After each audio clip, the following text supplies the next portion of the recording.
The summer Jacob Voss died, the corn was standing 7 feet tall. That was the cruel part. Not the death itself, though the death was cruel enough, but the timing of it. The way the land looked so alive in the weeks when everything was falling apart.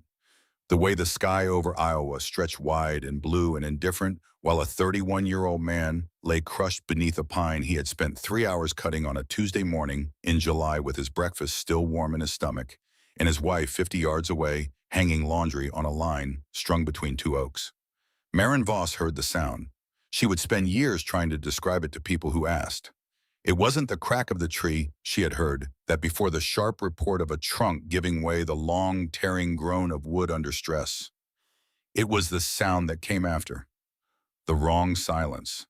The kind of silence that arrives when something that should keep happening has stopped. The kind of silence that has weight to it, that presses against the ears, the way deep water presses against the body. Not absence, but presence of a particular and terrible kind. She dropped the wet shirt she was holding and walked toward the tree line. She did not run. Later, she would not be able to explain why she did not run. Perhaps some part of her already knew. Perhaps the body understands certain things before the mind is willing to admit them. She walked with her arms at her sides through the tall grass at the edge of the cleared land, past the rusted axe head Jacob had been meaning to replace for 2 months, and into the shadows of the forest, where the light fell in broken pieces through the canopy overhead, and the air smelled of pine resin and turned earth in the particular green darkness of an Iowa forest in high summer. He was under the pine. The tree had twisted on the way down. That happens sometimes with the big ones. A shift in the grain, a hidden rot pocket, a gust of wind at exactly the wrong moment, and it had fallen back toward him instead of away. He had not had time to move. The foreman of a logging crew 50 miles north had told Jacob once that the most dangerous moment in felling a tree was the last 3 seconds. Jacob had nodded and said he understood. He had not had 3 seconds. Maren knelt beside him in the dirt and the pine needles, and she took his hand and she held it until it was no longer warm. She did not scream. She did not pray out loud. She stayed with him until the light in the forest changed angle, and she understood that the afternoon was moving on without either of them. And then she stood up and walked back to the cabin and sat down at the table where his coffee cup was still sitting, and she began to think. This was who Maren Voss was. Not cold, the grief would come later, and when it came, it would come like weather, like the Iowa winter itself, slow and total and without mercy. But in the hours immediately after catastrophe, she had always been the kind of person who sat down and thought. Her mother had been the same way. Her grandmother, too. German women from a particular valley in Bavaria, where the winters were long and the growing seasons were short and sentimentality was a luxury that the land did not permit. Women who had learned across generations that the first thing you did after disaster was count what remained. Before grief had a chance to distort the numbers. Before fear had a chance to make the situation seem worse than it was. You sat down and you counted, and then you decided what came next. She was 28 years old. She had been married for 2 years. She owned jointly with the bank in Harlan 80 acres of partially cleared Iowa farmland. She owned a one-room cabin that Jacob had built with his own hands, and that leaked at the northwest corner when the rain came from that direction, a problem he had been meaning to address for a month. She owned 2 horses, one of which was old enough that selling it would bring almost nothing. She owned the tools Jacob had accumulated over 2 years of frontier farming, the saws and the axes and the maul and the wedges, and the particular collection of implements that a man gathers when he is building something from nothing in a new place. She owned the cast iron stove he had hauled 40 miles on a wagon from the railhead, cursing it every mile and loving it the moment they had it installed and the first fire burning inside it. She owned the quilt her mother had sent from Pennsylvania, stitched in a pattern her grandmother had brought from Bavaria. The colors faded now, but the stitching still tight. She owned approximately $25 in total, and 14 in a tin box buried under the floorboard beside the stove, and 11 more folded inside the cover of her Bible money she had kept separate and had told herself was for emergencies. She had not until this moment fully defined what that meant. She did not own enough firewood to survive the winter. This was the calculation she sat down to make that Tuesday afternoon while Jacob's coffee went cold on the table beside her own. Not because she was unfeeling, because she was practical, because she had grown up watching her father do exactly this: sit down after disaster and count what remained, not what was lost. The lost things would be dealt with in their time. The remaining things needed to be understood now, while the mind was still clear enough to understand them. An Iowa winter required 20 cords of firewood at minimum, 20 cords for a cabin this size in a winter of average severity. More if the winter was hard. And Iowa winters were rarely average. They came off the northern plains with the full weight of the continent behind them, temperatures dropping to 30 below zero, and staying there for weeks at a stretch. Winds that found every gap in every wall. Cold that was less a weather event and more a physical presence, something that entered a structure and inhabited it the way a living thing inhabits a space that had to be fought continuously day and night from November to March, and that did not negotiate and did not show mercy and did not care in the least about the circumstances of the person it was freezing. 20 cords. Marin could cut perhaps 2 cords herself before the first snow. She was not weak. She had been working this land beside Jacob since they arrived, and her arms and back were stronger than most men assumed when they looked at her slight frame and her pale gray eyes. But the work of cutting and splitting and hauling 20 cords of firewood was not a question of strength alone. It was a question of time and tools and knowledge and the physical capacity of a single body working alone, and the answer that calculation produced was clear and unpleasant. 2 cords. Maybe 3 if she pushed herself past what was sensible. She could buy wood. $4 a cord was the going rate in Harlan County that year. 20 cords would cost $80. She had 25 in total, and the 11 of that was held back for emergencies that she was only now beginning to properly define. She could ask for help. There were neighbors the grub 7 miles east, a couple in their 60s who had been kind when Marin and Jacob first arrived, bringing food and tools and the particular warmth of people who remembered their own first years on the frontier. There were men in town who would probably come out and cut wood for a widow out of decency or Christian obligation, or the particular social pressure of small communities, where everyone knew everyone else's business and being seen not to help was its own form of cost. She could ask. She sat with that option for a long moment, and then she set it aside, not out of pride exactly, out of something older and harder than pride, out of the understanding drawn from everything she had observed about how the world worked for women in her situation, that a woman alone who began asking for help in September would still be alone in March, and the help would have terms attached to it, spoken or unspoken, and the terms would accumulate like interest on a debt, and by spring she would owe more than she could pay, and in ways that went beyond money. She had seen this happen to other women. She had watched it happen to her aunt in Pennsylvania, a widow at 45, a good woman and a competent farmer who had accepted help from the men around her in the months after her husband died, and had found herself by the following autumn surrounded by obligations that had quietly transformed into claims. Her aunt had lost the farm, not through any single act of malice, but through 100 small dependencies that had hardened into obligations she couldn't meet. The men who had helped her had not thought of themselves as predators. They had thought of themselves as helpful. The effect was the same. Marin would not do that. There had to be another way. She just hadn't thought of it yet.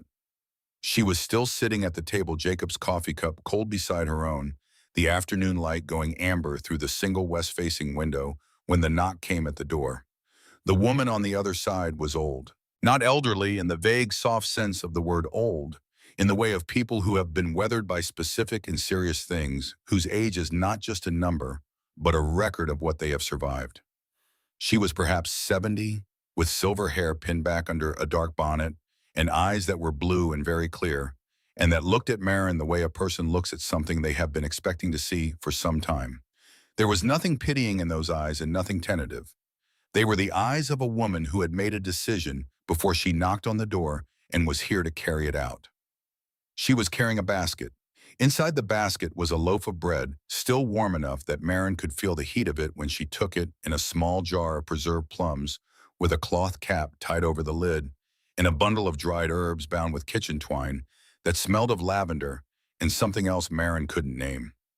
"I am Britta Strand," the woman said. Her English carried the particular music of Swedish, the vowels long, and rounded the consonants struck with precision, a language that was not English, but had made peace with it over many years.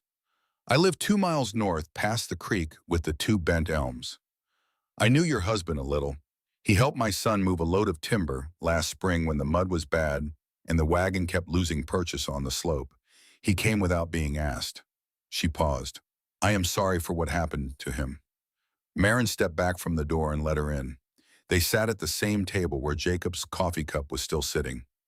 Britta set the basket down carefully as if its contents were more important than they appeared and folded her hands on the table and looked around the cabin with the careful, systematic attention of someone who is assessing a situation rather than simply visiting.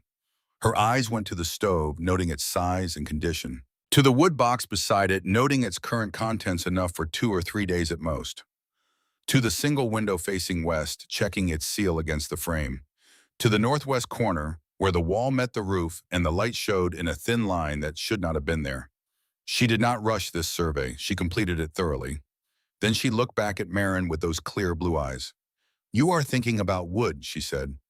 Marin looked at her. How do you know that? Because you are a practical woman and it is July and your husband is dead. Britta said this without cruelty, the way a physician states a diagnosis as a fact that needs to be acknowledged before anything useful can be done. Every practical woman in your position on a day like today would be thinking about wood. It would be the first thing. Everything else comes after. Marin was quiet for a moment, and then she said, I need 20 cords at minimum. I have $25 in total and the ability to cut perhaps 2 cords before the snow. Britta nodded slowly. She did not look surprised. She did not look sympathetic in the way that people sometimes look sympathetic when what they are really doing is establishing the distance between your situation and their own. She did not offer reassurance.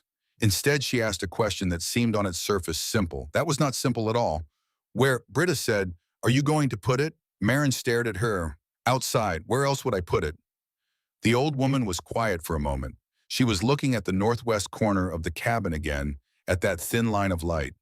Then she looked back at Marin and something shifted in those clear blue eyes. Not calculation exactly, but decision. The look of a person who has been carrying something for a long time and has chosen this moment to set it down. In Sweden, she said, we put it underground. Britta Strand had come to Iowa in 1834, 20 years before this conversation with her husband Erickson and their son Stellan, who had been 19 years old and built like a draft horse and completely fearless in the way that 19-year-old boys from cold countries sometimes are before the world has had sufficient time to demonstrate what it is actually capable of. They had taken 80 acres 3 miles north of where Marin and Jacob would later build, and they had spent their first summer doing what every family spent their first summer doing, clearing trees, building a structure that was barely a cabin but was better than the wagon they had been sleeping in, breaking ground and planning what they could, and praying the weather held long enough to make it worthwhile. The prairie had been harder than either of them had anticipated. Not the physical work, they were not people who had expected it to be easy, but the particular quality of Iowa isolation, the way the land stretched out in every direction, with an indifference that was its own kind of pressure.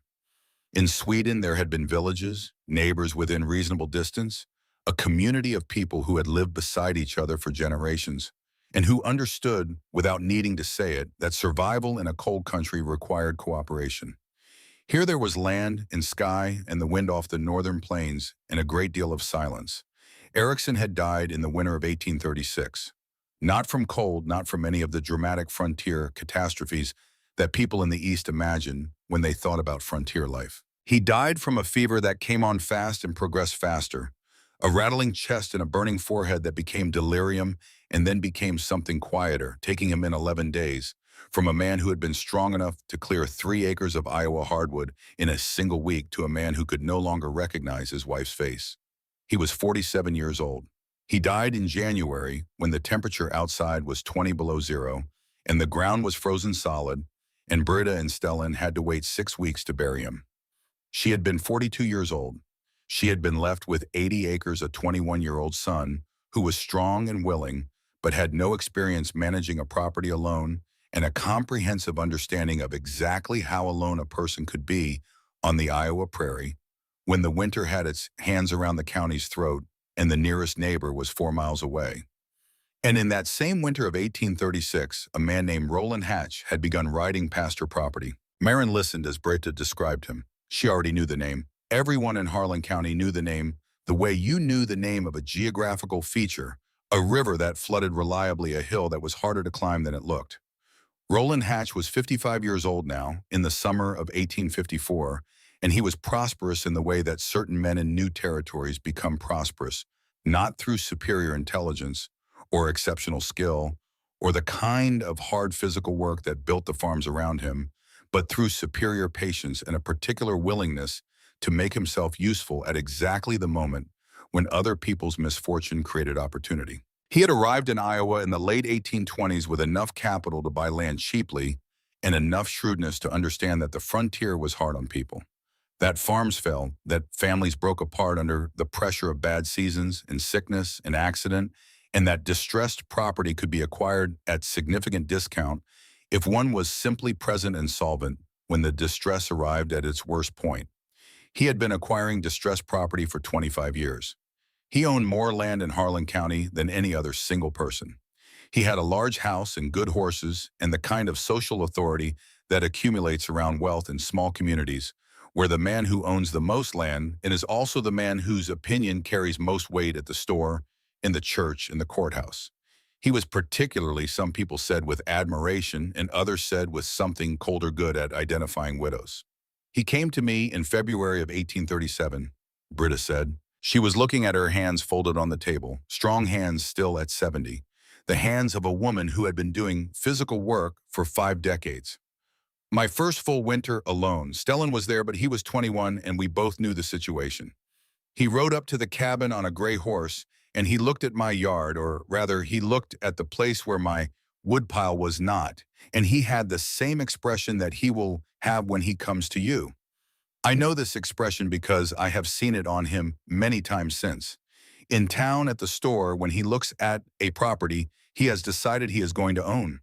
It is the expression of a man who believes he already knows how a story ends. What did he offer you? Marin asked. $200 for 80 acres, half what it was worth. Britta's mouth compressed into a thin line that held a great deal of history. He was pleasant about it, concerned even. He said he was worried about my situation. He said it must be very difficult managing alone without my husband, with the winter being what it was. He said he wanted to help. She paused. He believed I was desperate. He believed I had no wood and no way to get wood, and that by February a woman in my position would accept any offer that meant not freezing to death, and he was prepared to be that offer. But you weren't desperate, Marin said. I was not, but he was not wrong to believe I should have been. If I had stored my wood the way everyone else in the county stored wood outside, stacked against the south wall of the barn, open to whatever the sky chose to do, he would have been completely right about my situation. I would have had wet wood half as effective as dry burning twice as fast, and I would have been down to my last 2 or 3 cords by the time he arrived. She looked up from her hands. But I had stored my wood underground.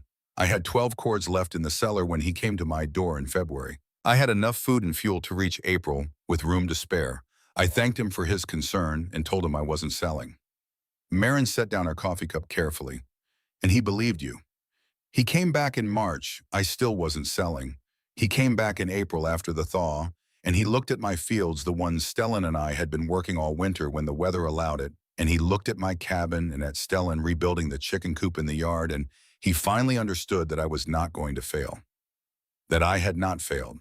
That the story he had written in his head, with himself as the beneficiary and me as the woman who had no choice, was not the story that had actually happened. Her voice was steady, but something moved behind her eyes when she said this. Something old and still sharp. He has never forgiven me for it. In 20 years, he has never once spoken to me in town without a coldness in his voice that is almost formal. I embarrassed him, not intentionally. But a man like Roland Hatch does not distinguish between an intentional defeat and an unintentional one. He does not forget when someone refuses to be what he has decided they are. The cabin was quiet around them. Outside, the Iowa summer was continuing its indifferent performance, the corn standing tall, the sky doing its relentless blue thing, the land looking as though nothing had happened this morning in the forest 50 yards from where they sat. He's coming for me, Marin said, the same way. He will begin watching your property within the week, Britta said. If he hasn't already, He is not a man who wastes time when he sees an opportunity taking shape. And the cellar is the answer.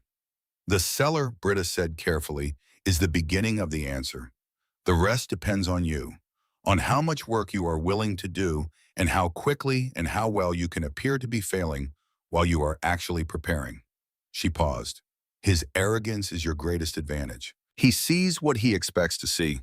He has been watching widows fail for 25 years, and the pattern has always been the same: no woodpile, no husband, no resources, no future. If he sees an empty yard, he will assume he understands what the empty yard means. He will not consider that there might be another explanation. Marin was quiet for a long moment, looking at the old woman across the table, looking at the clear eyes and the strong hands and the particular quality of stillness that comes from having survived something serious and come out the other side of it with your understanding of the world intact. "Tell me about the cellar," she said. "Tell me exactly how it works." Britta told her. Her grandmother had taught her, she said. In Sweden, in the province where her family had lived for 6 generations, the winters were longer than Iowa winters, and the snow came earlier and wetter, and wood stored outside did not survive a Swedish winter without significant loss. Not just loss from burning it faster than planned, but actual physical loss: wood, that rotted wood that became so saturated with moisture that it produced more steam than heat wood, that was technically still burnable, but that required twice the quantity to achieve half the warmth. Her grandmother's grandmother had experimented with underground storage after 2 particularly brutal winters had nearly killed the community, and what she had found was so effective that within a generation it had become the way things were done in that place. Underground, the temperature was constant. Below the frost line, the earth maintained a temperature of between 40 and 50 degrees Fahrenheit, regardless of what the surface was doing. Wood stored in that environment did not absorb moisture from rain or snow or ice. It did not freeze and thaw repeatedly, which was what really destroyed wood stored outside. Not the cold itself, but the cycling between cold and slightly less cold, the water working its way in and expanding and contracting until the grain of the wood was open and waterlogged. Wood stored underground came up in February exactly as dry as it had gone in during October. Dry wood burned hot and clean. It burned at the rate you calculated rather than faster. It produced heat rather than smoke. It gave you in February the full value of what you had stored in October instead of half of it or less. "You need ventilation," Britta said. "This is critical. Wood stored underground without air movement will mold and rot and become worthless." My grandmother learned this the hard way her first season. You need a shaft at the far end of the chamber, rising to the surface, capped to keep rain out, but open enough to allow air to circulate. The air enters through the tunnel, moves the length of the chamber over the stacked wood, and exits through the shaft. Without this, you have a root cellar for wood, and root cellars are damp. You need an air cellar. "How deep?" Marin asked. 8 feet minimum, below the frost line. The walls need to be shored timber frames set into the earth, the gaps packed with clay. The floor needs to drain, flat stones from a creek bed fitted tight set at a slight angle toward the tunnel entrance, so water runs out rather than in. And the entrance tunnel needs to be wide enough to drag a loaded sledge through. You will be moving wood in October when the ground is still workable, and moving it again in January when you need it, and you will not want to be carrying individual logs one at a time through a narrow shaft. Marin was quiet. She was listening, the way she listened to everything important with her whole attention, not thinking about her response, not measuring the information against her doubts, simply taking it in and letting it settle. "I don't have a cellar," she said. "Then you dig one," Britta said. "You have until November. That is 4 months. A woman with your arms and your disposition can dig a cellar in 4 months. I know because I dug mine in 3, and I was 42 years old and had been sick for most of the previous winter." She said it the way you state a fact about the weather. Not encouragement, not flattery, just a thing that was true. Before she left that evening, with the July light going gold through the west window and the bread she had brought half-eaten on the table between them, Britta reached into the basket and set something else beside the bread. Not food. A folded piece of paper, aged slightly at the creases, the kind of document that had been handled and refolded many times over many years. She covered it with her hand before Marin could reach for it. "I have kept certain things over the years," she said. Her voice was the same as it had been all evening, steady measured, the voice of a woman who chose her words carefully and did not use more of them than necessary. Documents, dates, records of things I witnessed that other people preferred not to have witnessed. Things that seemed unimportant at the time and that I kept anyway because I learned early that what seems unimportant today sometimes becomes very important later. She returned the paper to the basket. I am telling you this so you know. Whatever Roland Hatch believes he holds over you, and he will believe he holds something, because he always does, he may not hold it as firmly as he thinks. She picked up the basket. I am also telling you because you should know that you are not the first woman he has tried this with, and I have been paying attention for a long time. She left without explaining further. Marin stood at the door and watched her go, the old woman moving with the particular deliberate steadiness of age, up the track toward the creek, with the two bent elms, the basket on her arm, the July evening settling around her. Then Marin looked at the door for a long moment after it closed. She thought about what Britta had said, about the paper, about the things that seemed unimportant at the time. Then she picked up her shovel. Marin thought about it for 3 days. She did not decide immediately. That was not her way. She turned the idea over in her mind, the way her hands turned soil, methodically checking for what was hidden underneath, looking for the thing that would make it fail. She walked the ground behind the cabin, feeling the earth with the toe of her boot, testing for stones and roots and the particular hardness that meant bedrock lay shallow. She measured distances in her head from the cabin door to where the cellar entrance might be, calculating how far she would have to carry wood in the dark of February, with a blizzard pushing at her back and her breath turning to ice before it left her mouth. She thought about ventilation. Britta had been clear about this. Wood stored without airflow would mold, would rot, would become as useless as no wood at all. She would need a second shaft. She would need drainage. She would need to line the floor with something that would carry water away from the stacked wood rather than letting it pool beneath the bottom rows. She thought about time. August and September to dig the chamber, October to fill it. She would need wood in the cellar before the first hard freeze locked the tunnel entrance solid and made moving heavy loads through it difficult or impossible. That was the deadline and was not negotiable. She thought about Roland Hatch. He had ridden past her property twice since Jacob's funeral. She had seen him from the window, a heavy-set man on a large roan horse moving at an unhurried pace down the track that ran along the south edge of her land, looking toward her cabin, with the calm, assessing attention of a man measuring something against his plans. He had not stopped. He had not waved. He had simply looked and continued on, and the looking was its own kind of statement. She knew what he was doing because Britta had told her, and because she had the particular instinct of a woman who had learned over 28 years to recognize when she was being watched by someone who believed she didn't notice. On the 4th day after Britta's visit, Marin drove the wagon to town. She did not go for supplies. She went to listen. She stood at the counter of the general store buying a small amount of salt and a length of cord, and she let the conversation in the store move around her the way a current moves around a stone past her, through her telling her things without being asked. Within 10 minutes, she had heard Roland Hatch's name 3 times. Once from the store owner, who mentioned that Hatch had purchased the old Halloran property at the spring auction for well below its value. The Hallorans had left Iowa after their eldest son drowned in the river. The family broken in a way that property couldn't hold together, the land sold for whatever it would bring. Once from a farmer, she didn't know who, said that Hatch was also watching the Sorensen land east of the creek, the widow Sorensen having lost her barn in a fire and being unable to rebuild before winter came. The 3rd time she heard his name was from Mrs. Pemberton, who sold eggs from a stand near the store door on Thursdays and who had the bright, alert eyes of a woman who understood that information was its own form of currency and who traded in it freely. "I hear Hatch has been past your place twice this week," Mrs. Pemberton said to Marin, not unkindly but not gently either, in the way of someone who believes they are offering useful intelligence. "He moves fast when there's a fresh situation." Marin paid for her salt and her cord. "He can move as fast as he likes," she said. "There's nothing for him at my place." She drove home, and that evening she sat down and made a list of everything she would need. Shovels she had 2.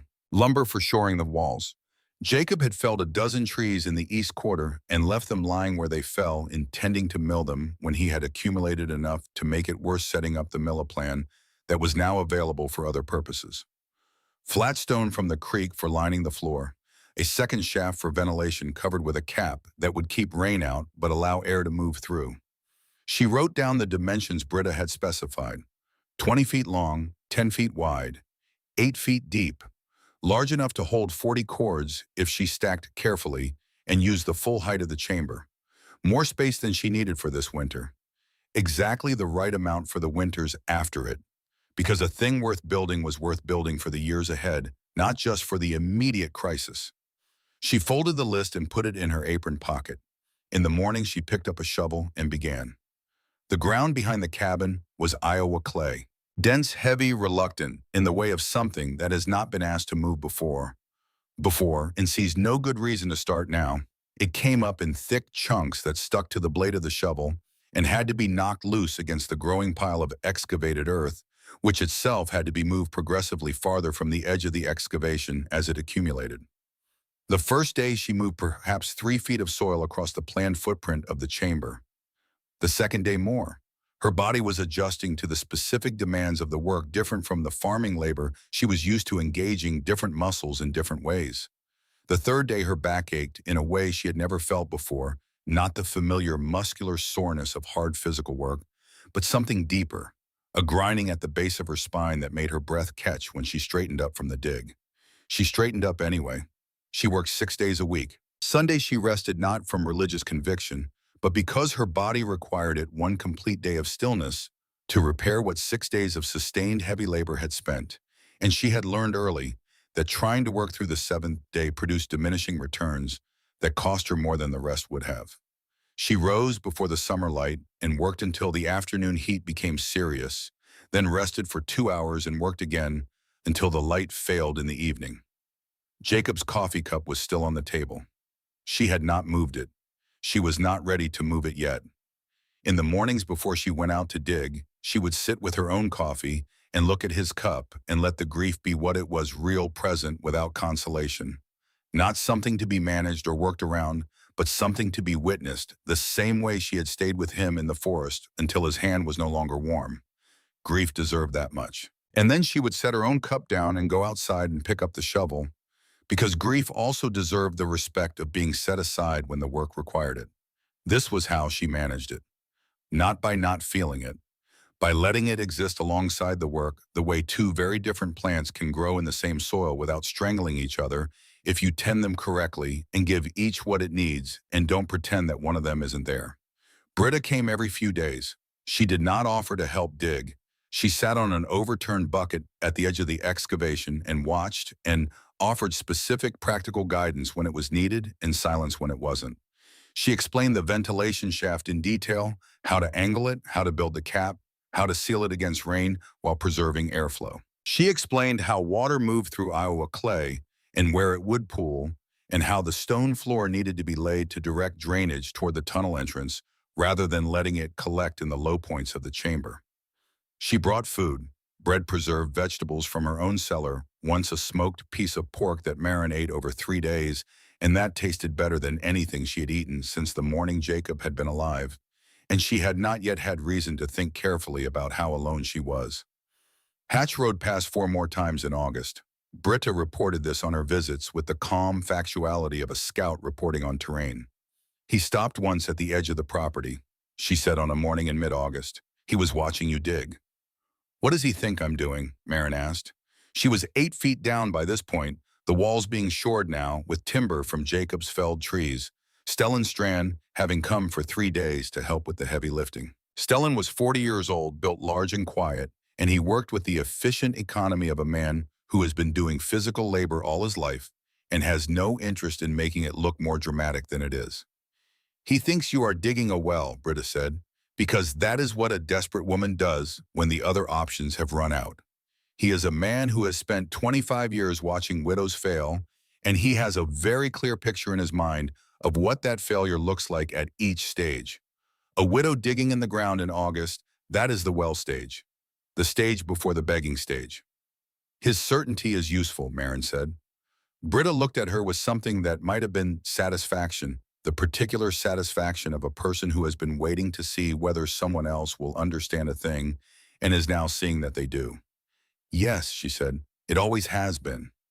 It was an evening in late August when Marin asked Britta for the full story.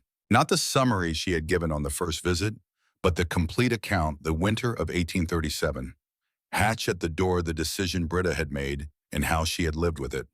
The excavation was nearly complete by then. The walls were shored, the floor was beginning to be laid, the ventilation shaft was framed and waiting for its cap. Stellan had finished his 3 days of help and returned to his mother's farm. The chamber smelled of raw earth and cut timber and the particular underground cold that exists below the frost line, regardless of what the surface temperature is doing. Britta told her.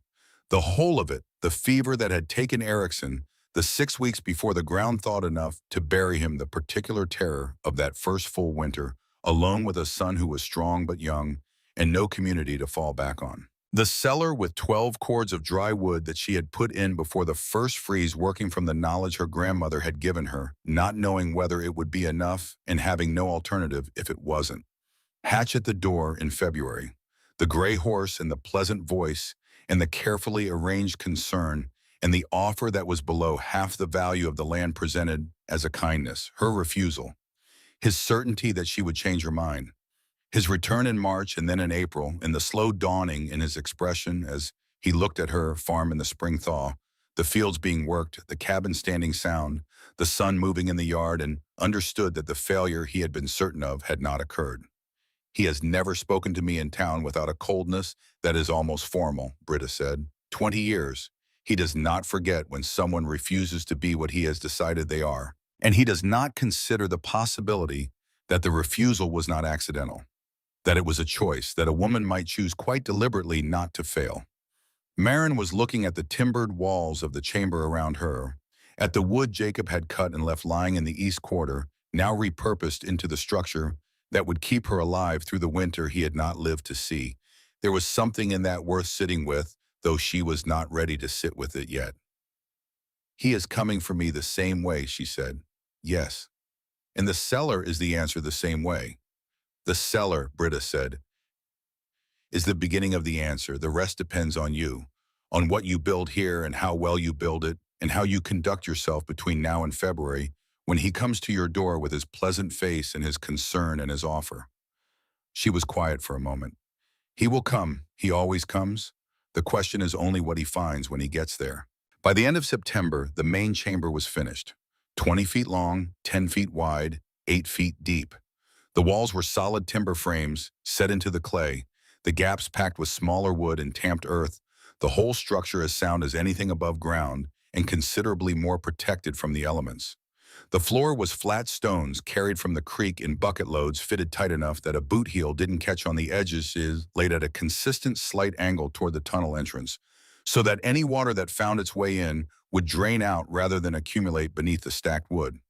The ventilation shaft rose at the far end of the chamber, a square column of timber-framed earth 18 inches across, rising from floor level to 18 inches above the surface, capped with a hinged wooden cover that Stellan had built and fitted with a small leather hinge that would flex without rotting through the first few winters. Air entered through the tunnel, moved the full length of the chamber over whatever was stacked there, and exited through the shaft. The physics of it were simple. The effect was everything.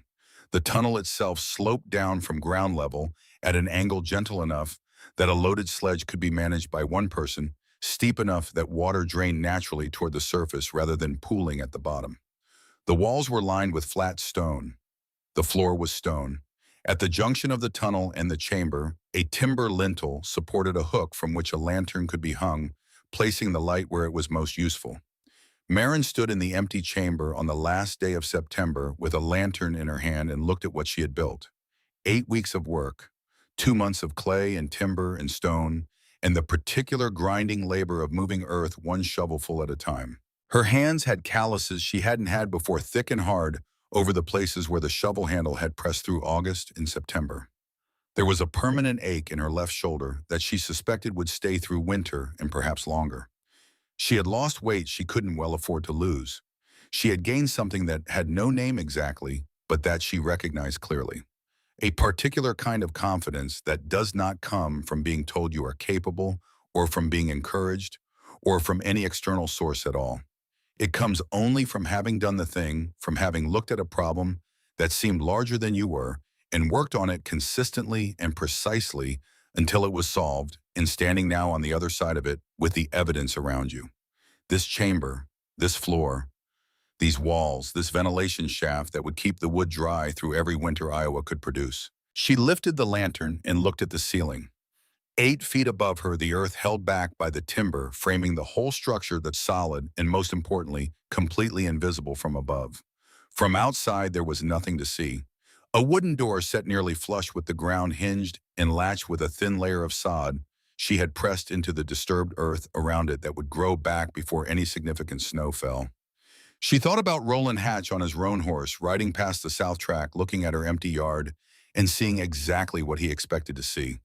She thought about Jacob's felled trees lying in the east quarter, seasoning in the open air, waiting for a purpose he had not lived to give them.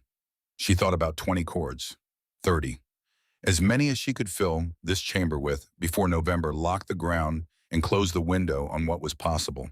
She blew out the lantern and climbed back up the tunnel into the September air. Above her, the Iowa sky was doing what it did in September, performing a kind of aggressive, almost confrontational beauty.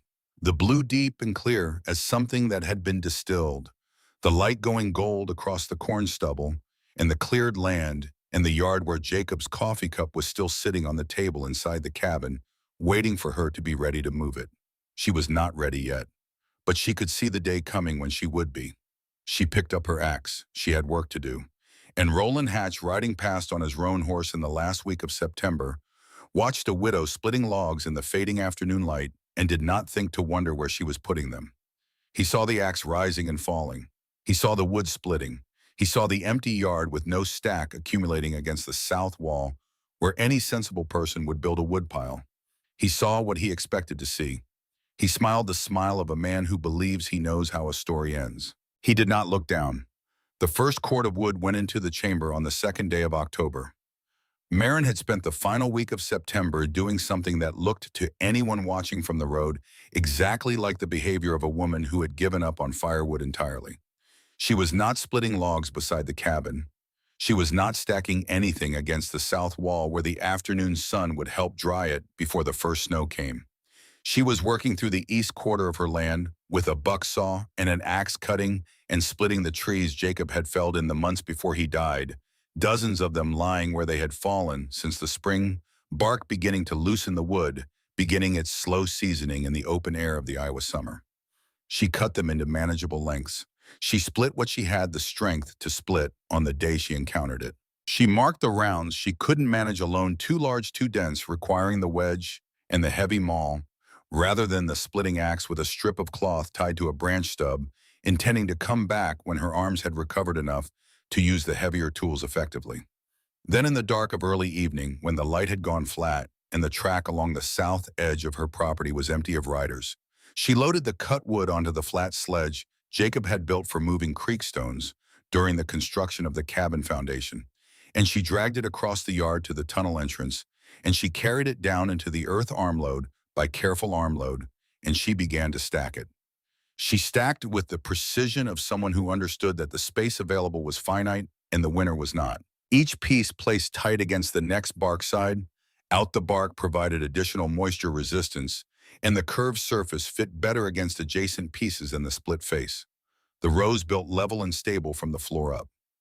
Britta had been specific, leave 4 inches between the rows and the wall because the air needed to move around the wood as well as over it. Leave the center aisle clear 3 feet wide, sufficient to walk through carrying a lantern at shoulder height. Stack the fast-burning deadfall near the entrance for the early winter months and the dense hardwood at the far end for January and February, when the cold was at its worst and the quality of the fuel mattered most. By the end of the first week of October, she had 4 cords stacked. By the middle of October, 8. It was not enough. It was not close to enough, and the arithmetic of the situation was clear enough that she did not need to dwell on it to understand it fully. She sat with this calculation on a Sunday morning when she was not cutting and not hauling, sitting at the table with Jacob's coffee cup in front of her, and a piece of paper on which she had written numbers that did not yet add up to survival. She could cut and haul approximately 1 cord every 3 days, working alone at the pace her body could sustain without beginning to break down.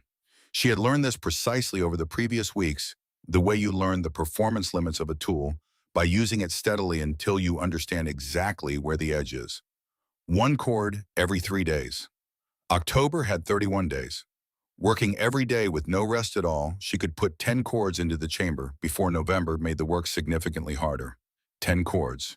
She needed 20 at absolute minimum. 30 would give her a margin against a hard winter. 35 or 40 would give her the winter she was facing and something toward the one after it. She needed to find wood she wasn't cutting herself. She looked at the 2 envelopes in the tin box.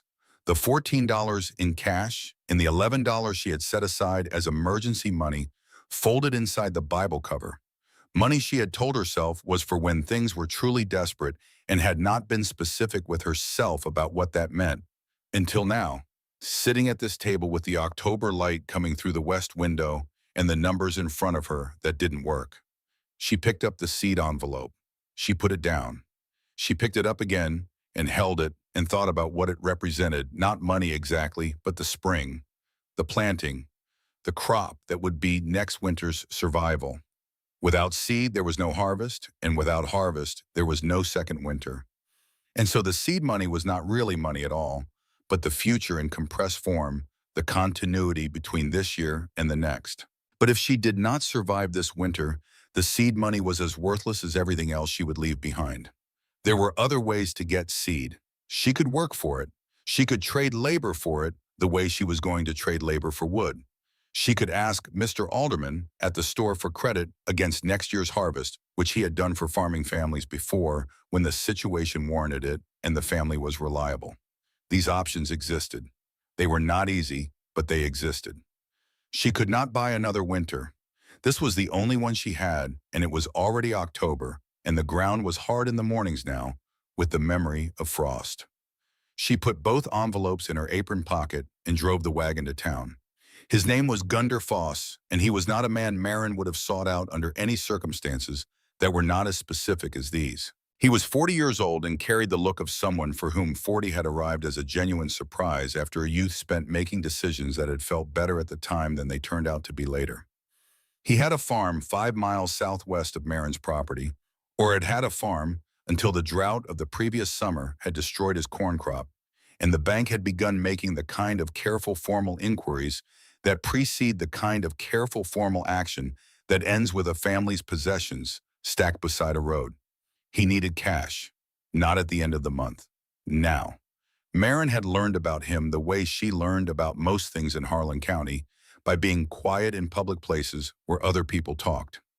Mrs. Pemberton at the egg stand on Thursday, the farmers outside the store on Saturday morning, the particular economy of small community information that moved faster than the mail and was considerably more reliable. She drove out to Foss's farm on a Tuesday morning, and when he answered the door, she told him plainly what she wanted. She wanted to buy wood.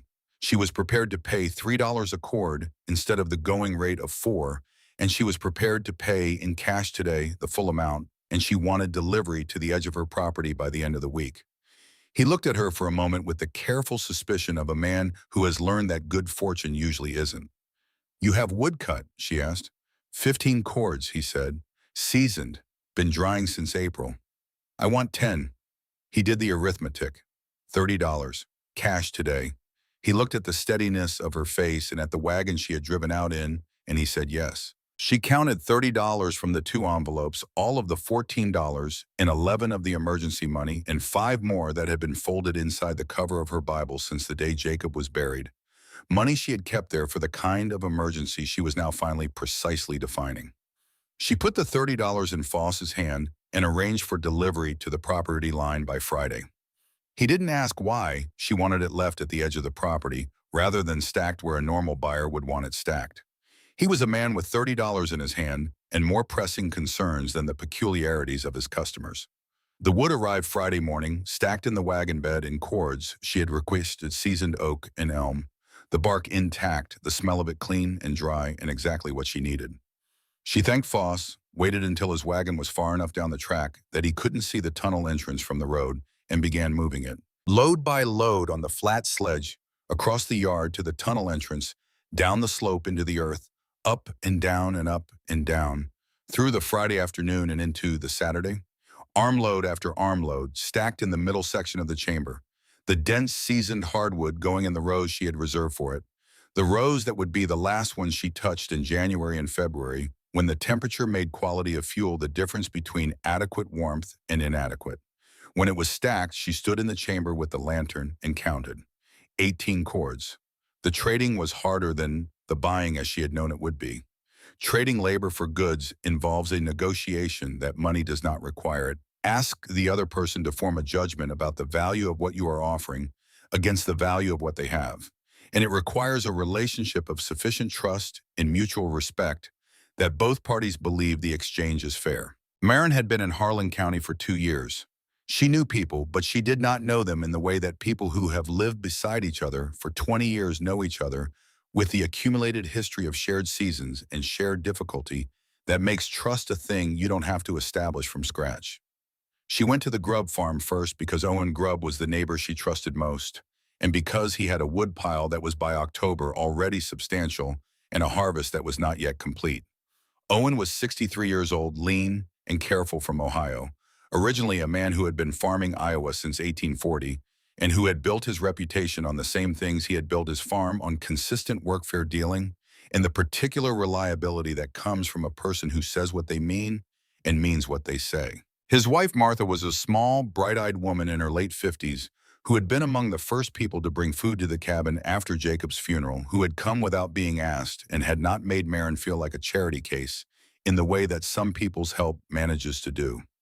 Marin sat at their kitchen table and made her proposal without preamble. She would help with whatever remained of their fall harvest: corn pulling, husking, loading, whatever needed doing, in exchange for 4 cords of cut wood delivered to her property line. Owen looked at Martha. Martha looked at Marin with those bright eyes that missed nothing. "You're managing alone over there," Owen said. Not a question, the opening statement of a calculation. "Yes. Harvest help from one person is worth 2 cords," he said.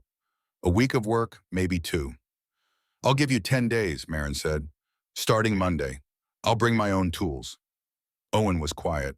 He was a man who did not rush decisions, who believed that a decision made carefully the first time didn't need to be revisited, and who was comfortable with the silence that careful thinking required. 4 cords, he said, delivered to your property line when the harvest is done. She worked the Grubb harvest for 10 days. Corn pulling and husking, the brutal, repetitive work of autumn farm labor, the kind of work that leaves your hands raw and your arms shaking by evening and your back speaking to you in a language you wish you didn't understand. She did not complain.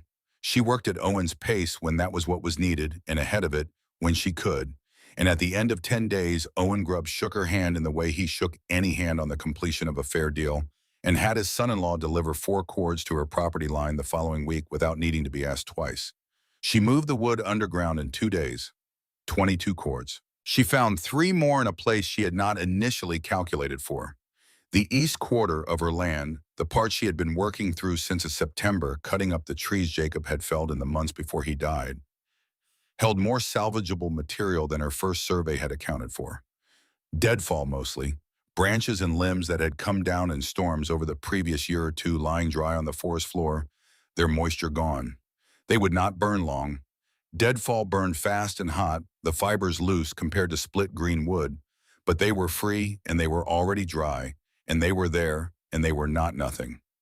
She spent 4 days in the east quarter with the buck saw and the splitting maul, working through the deadfall, cutting it to length, and splitting the larger pieces, loading and hauling. Britta came twice during those days, not to help but to walk the cut wood with her hands behind her back and her eyes down, examining the pile, the way an experienced carpenter examines a finished joint, looking for what isn't right, what has been overlooked, what will cause problems later. "This burns fast," Britta said, crouching beside a section of deadfall elm. "You understand this?" "It goes in the near section," Marin said. "I burn it in November and December when the cold is building, but not yet at its worst. The seasoned hardwood I keep for January and February." Britta looked at her with the same expression she had given her in late August, when Marin had said something that indicated she understood not just the surface of the thing, but the principle underneath it, the physics, the logic, the reason. Not just what to do, but why. "Yes," Britta said, "that is exactly right." The deadfall went into the chamber in the first week of November. 3 cords stacked in the section nearest the tunnel entrance, within easy reach for the early winter months, when she would want quick access and the quality of the fuel was less critical than the quantity. 25 cords. The temperature had been dropping through the last week of October, the ground hard in the mornings with a frost that lasted longer each day before the thin November sun burned it off. Marin worked faster, the window closing perceptibly, now the calculations shifting from how much wood she could accumulate to how much time remained in which to accumulate it. She made one more trade. Aldrich Bergman farmed the land immediately north of hers, a taciturn man in his mid-50s, German like Marin, who had built his farm through the kind of systematic, methodical effort that left no room for drama and produced reliable results. He had a pile of oak rounds beside his barn that he had cut the previous spring and had not yet gotten to splitting 26 of them, a foot and a half across on average, fully seasoned now, into the second year of drying, as dense and heavy as the center of the earth. Marin offered to split all of them herself in exchange for half. Bergman looked at her the way men of his generation sometimes looked at women who proposed things that assumed physical capability. All of them, he said, all of them, in exchange for 13. He walked her to the barn and showed her the rounds. He watched her look at them, their size, their density, the grain pattern that told you where the maul would want to go and where it would fight you. Half is 13 rounds, he said. If you split all 26, you can have 13. She split all 26 over 3 days. The oak was everything its density promised, unforgiving. The grain tight and irregular. The kind of wood that splits cleanly along the right line and refuses to split at all along the wrong one. Her left shoulder, which had been aching with a grinding quality since mid-September, by the end of the third day, was producing a sensation she chose not to examine too closely. She split the last round in the dark of the third evening with a lantern hung from a nail on Bergman's barn wall, the cold breath of early November coming in under the barn door, her arms shaking with the particular exhaustion of sustained heavy work.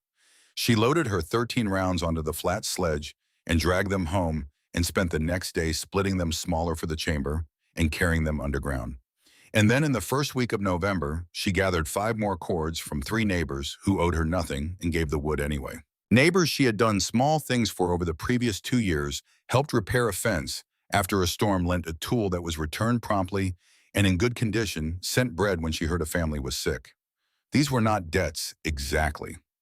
They were the small reciprocal fabric of community life in a place where everyone was building something difficult and understood without necessarily articulating it, that the fabric was what kept the building from falling down. She called on 3 families over 3 days, and in each case the conversation was short and the wood was given without negotiation, because these were people who had already decided what they thought about the widow situation and what they were prepared to do about it.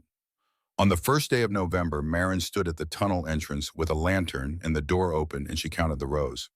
32 cords. She stood there for a moment in the cold gray November morning light, with the smell of dry wood rising from the chamber below, that particular smell, clean and resinous cedar, and oak and elm, preserved against all the wet that the Iowa winter was preparing to deliver. The smell of preparation. The smell of work done before it was needed. 32 cords. She closed the door. She packed sod tightly against the edges and the hinge where the cold could find a gap. She unlatched and relatched the door twice, checking the mechanism. Then she stood back and looked at the yard. Nothing. No woodpile. No stacked logs against the south wall. No evidence of anything except a low mound of earth with a thin cover of late-season grass that looked as though it had been there since long before she had. From the road from a roan horse moving at an unhurried pace, there was nothing to see. An empty yard, a cabin with a thin thread of smoke rising from the chimney. A widow who was supposed to be failing. She went inside and put water on for coffee and sat down at the table where Jacob's coffee cup still sat. She had been moving it every morning and replacing it every evening without quite acknowledging to herself that she was doing it. She looked at it for a long moment. Then she picked it up and moved it to the shelf beside the west window, carefully, with the care you give to something that deserves better than being forgotten, but that can no longer serve the purpose it was made for. Not putting it away, placing it where it belonged now. She sat down with her own coffee and she waited for winter. Roland Hatch came in early December. She was at the well when she heard the horse.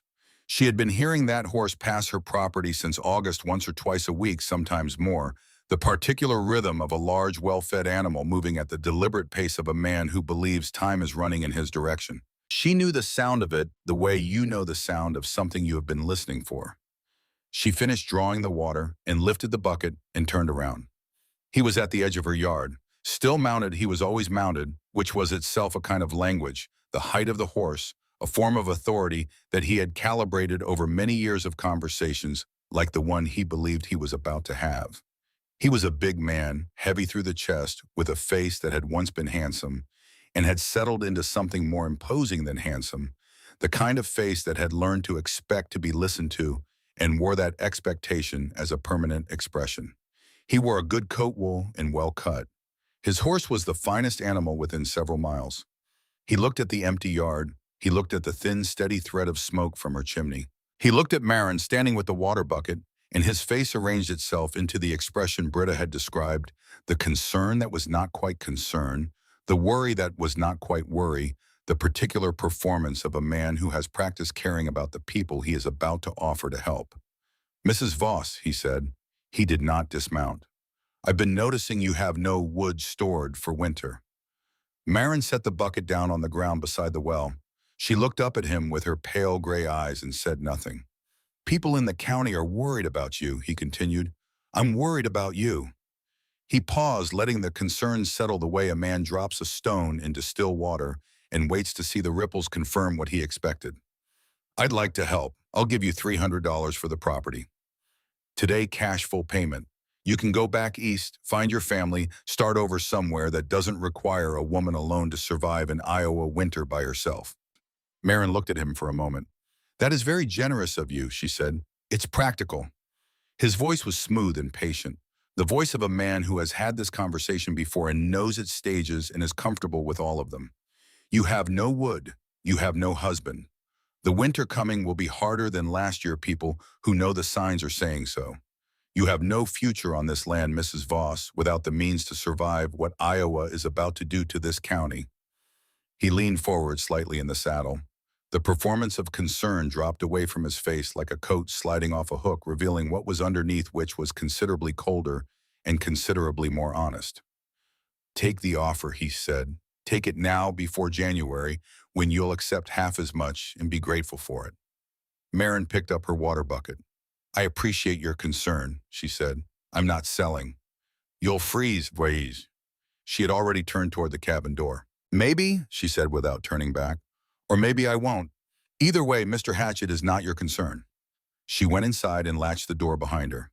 She set the bucket beside the stove and opened the firebox and added 2 pieces of oak from the small indoor stack she replenished each morning from the chamber below, enough for the day's burning, sufficient to keep the cabin at the temperature she wanted. The fire took the wood with the clean, immediate authority of dry hardwood fully engaged with a flame, not the reluctant hissing and steaming of wet wood fighting the heat, but the full and willing combustion of fuel doing precisely what it was made to do. She heard his horse move away down the track, growing quieter, growing distant, absorbed eventually by the December landscape. She stood at the stove with her hands out toward the heat. That night, she went down into the chamber with a lantern, and she walked the full length of it, past the deadfall near the entrance, past the cords of Foss's seasoned hardwood in the middle section, past the dense oak from Bergman's barn at the far end, the wood she was saving for the coldest weeks of January and February, when the temperature stopped pretending and became a siege. She walked to the far wall and she turned and looked back toward the entrance, the lantern swinging slightly on its hook, past 32 cords of bone-dry wood that no one in the county knew existed in a chamber, that no one knew she had built under a yard that looked to a man on a horse like evidence of surrender. And for the first time since July, since the wrong silence, and the pine needles and Jacob's hand going cold in hers, for the first time in 5 months of grief and work and calculation, Marin Voss laughed, not loudly, not long, but fully without reservation, the way a person laughs when something that was supposed to break them has not broken them, when they have done a thing they were not certain they could do and are standing inside the evidence of having done it. She stood in the underground chamber she had carved from the Iowa earth with her own hands, and she laughed alone in the light of a single lantern, and the 32 cords of dry wood absorbed the sound and gave nothing back. And outside above her head, the Iowa winter was tightening its grip on Harlan County, and Roland Hatch was riding home through it, composed and satisfied, already drafting in his mind the terms of the offer he would make her in January lower. He would make it lower because by January she would accept lower. He had no way of knowing that the story had already ended. Not the way he had written it, the way she had. The winter of 1854 into 1855 arrived the way serious things arrive, not all at once, but with intention. Not as a single event, but as a progressive commitment, each week colder than the last, each storm, harder, the land giving ground to the cold in stages until there was no more ground to give, and the cold owned everything it could reach. The first week of December brought cold that was merely uncomfortable, the kind of cold that required an extra layer and a fire kept burning through the night. But that was manageable, that fell within the range of what people in Iowa had planned for. The second week brought cold that moved past uncomfortable into serious. By Christmas, the temperature had dropped to 15 below zero, and the creek that ran along the north edge of Marin's property, the one with the two bent elms where Britz's cabin sat a quarter-mile beyond, had frozen solid enough to walk on. By the second week of January, it had dropped to 30 below zero and stayed there, not as a dramatic event, as a fact. The way a stone wall is a fact immovable, without apology, requiring no acknowledgement from the people it was affecting to continue being exactly what it was. The snow came with the cold. It came horizontally off the northern plains, driven by a wind that had started somewhere in the Dakotas and had found nothing on the way south to slow it down or warm it up. Only open land and frozen air, and the long, unobstructed run of the continent. It packed against the north wall of every structure in Harlan County. It buried fences in drifts that were 6 and 8 feet deep. It made roads indistinguishable from fields, the demarcations that people depended on to navigate their county erased by a uniform white that revealed nothing about what was beneath it. It found every gap in every wall of every cabin, and it worked through, and it reminded people in the specific language of an Iowa January that has decided to be fully itself that the continent did not particularly care whether they survived. Marin's cabin was warm, not extravagantly, not wastefully warm. She was not a woman who squandered anything, and she understood the arithmetic of 32 chords well enough to know that it was a number to be respected rather than a number to be spent carelessly. She kept the stove burning at the level required to hold the interior at a temperature that permitted life and work and comfortable sleep, not more than that, but completely and reliably that. Each morning she descended through the tunnel into the chamber and took what she needed for the day and came back up and closed the door behind her. She cooked, she mended clothes and repaired the northwest corner of the cabin where cold had found the gap Jacob had intended to address. She read the 2 books she owned until she could have recited long passages from memory. She kept a journal in the margins of her Bible, small, careful handwriting, recording the temperature each day and the wood she had used in the small events of a life being lived alone in an Iowa winter, with intention and without panic. She slept well. This was perhaps the most remarkable thing in a winter when many of her neighbors were waking at 2 in the morning to tend fires that were working harder than they should have had to work and still falling short. Outside Harlan County was struggling in the way that the winter of 1854 to 1855 would later be remembered not fondly, but as a benchmark against which other hard winters were measured. The problem with wood stored outside in an Iowa winter was not simply that it got wet, though that was the beginning of it. It was the specific mechanism by which it got wet and what that wetness did to its value as fuel. Snow packed against a wood pile insulated the outer surface during the coldest hours and then melted slightly during the brief warmer periods of afternoon when the sun, even a January sun at 30 below, produced enough radiation to loosen the top layer of packed snow. The meltwater worked its way into the grain of the wood and then froze again at night, expanding as it froze, opening the grain, further creating pathways for more water on the next cycle. This process repeated daily over the course of a winter converted wood that had been reasonably dry in October into wood that was saturated by January. Not incombustible, but burning reluctantly, producing steam and smoke as the water boiled off before the wood itself could catch, requiring significantly more fuel to achieve the same heat output, depleting wood piles faster than the calculations made in October had accounted for. Families who had stacked 20 cords in October and had believed reasonably that 20 cords was sufficient were discovering in January that in terms of actual heat delivered, they had something closer to 12. The mathematics of that discovery were not survivable over a full winter, and people were beginning to understand this in the particular cold way that you understand a problem when the problem is already underway and the options for addressing it are limited. Men were making runs to the forest in January and February, cutting green wood in temperatures that made the work brutal and dangerous, burning wood that had never been seasoned, and that burned worse than wet seasoned wood, producing a thick, dirty smoke that coated chimney flues with creosote and created fire hazards in the very structures the wood was supposed to be protecting. Green wood gave so little heat per cord that the effort of cutting it in 30 below weather barely justified the result.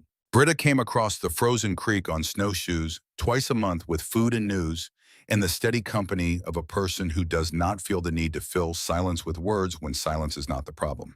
She sat at Marin's table and reported on the county with the factual even-handedness of a correspondent who has decided that the most useful thing she can offer is accurate information. The Sorensens are nearly out, she said on a visit in the third week of January. Her hands were red from the cold even through her mittens. She wrapped them around the coffee cup Marin placed in front of her. She had 16 cords in October. She has fewer than 4 now and all of it wet. The children are sleeping in their coats. The grubs, Marin asked. Owen is managing better than most. He stacked under the barn overhang, and the wood is drier than average, though not what it should be. Britta paused, looking at the stove. But Martha has had a cough since December that is not improving. Owen is burning more than he planned to keep the cabin warm enough for her. He may have 8 cords left, possibly less. Marin sat with this. Owen Grubb had given her 4 cords in October fair exchange for 10 days of harvest labor. Nothing given for nothing, a transaction between equals. But Owen was a fair man who had dealt with her fairly, and Martha's cough in January in an Iowa winter in a cabin that was not warm enough was not a cough anymore. It was the beginning of something that a cough became when the conditions that would resolve it were absent. How serious is the cough? She asked. Bad enough, Britta said.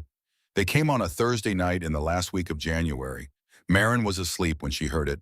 Not a tentative knock.